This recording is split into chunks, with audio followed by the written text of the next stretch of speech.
ایک پرندے نے اللہ سے شکایت کی، اے اللہ، بڑی مشکل سے گھر بنایا تھا، تو نے طوفان بھیج دیا اور میرا گھر خراب ہو گیا۔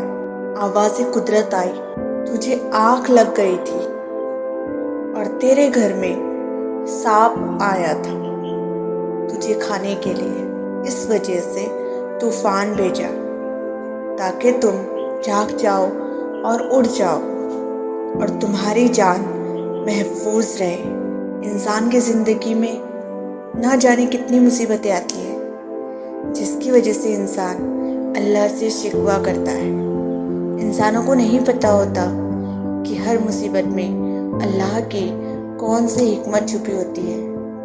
اسی لیے ہمیں کبھی بھی اللہ سے شکوہ یا اس سے یہ سوال نہیں کرنا چاہیے کہ میرے ساتھ ہی کیوں، کیا پتہ یہ پریشانی ہمیں کسی اور مصیبت سے بچا رہی ہو۔